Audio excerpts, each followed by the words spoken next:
پڑوسیوں کے حقوق۔ ساجد روتا ہوا گھر آیا اور اپنی امی سے کہنے لگا، امی مجھے اکبر نے مارا ہے۔ اس کی امی نے غصے سے جواب دیا، تم نے اسے کیوں نہیں مارا؟ ساجد کی دادی جو کمرے سے باہر نکل رہی تھی، انہوں نے اپنی بہو کا آخری جملہ سن لیا۔ انہوں نے کہا، بہو یہ تم بچے کو کیا کہہ رہی تھی، جبکہ تمہیں معلوم ہے کہ پڑوسیوں کے ایک دوسرے پر کتنے حقوق ہیں۔ اس کا ثبوت ہمیں قرآن پاک اور سیرت نبوی صلی اللہ علیہ وآلہ وسلم سے ملتا ہے۔ وہ ساجد کو کمرے میں لے گئی اور اس سے پوچھا کہ تمہارے اور اکبر کے درمیان کیا معاملہ تھا؟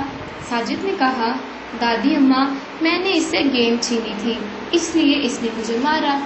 اس کی بات سن کر اس کی دادی نے کہا، آج میں تمہیں ایک واقعہ سناتی ہوں جسے سن کر تمہیں پتہ چل جائے گا کہ پڑوسیوں کے حقوق کس قدر اہم ہیں۔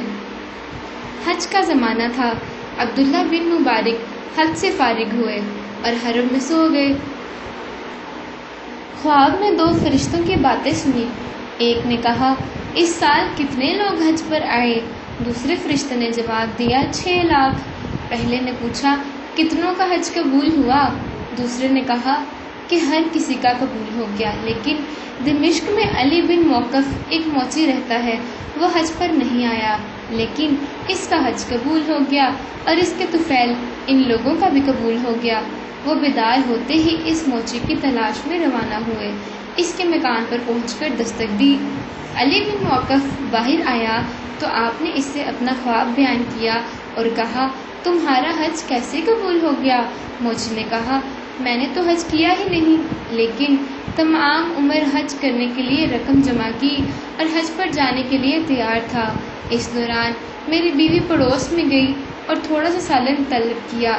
پڑوسن نے کہا، یہ گوشت تم پر حلال نہیں، کیونکہ 7 دن کے فاقوں کے بعد بچوں کی بھوک سے بےتاب ہو کر ہم نے مردار پکایا ہے۔ یہ سن کر میرے اوسان خطا ہو گئے۔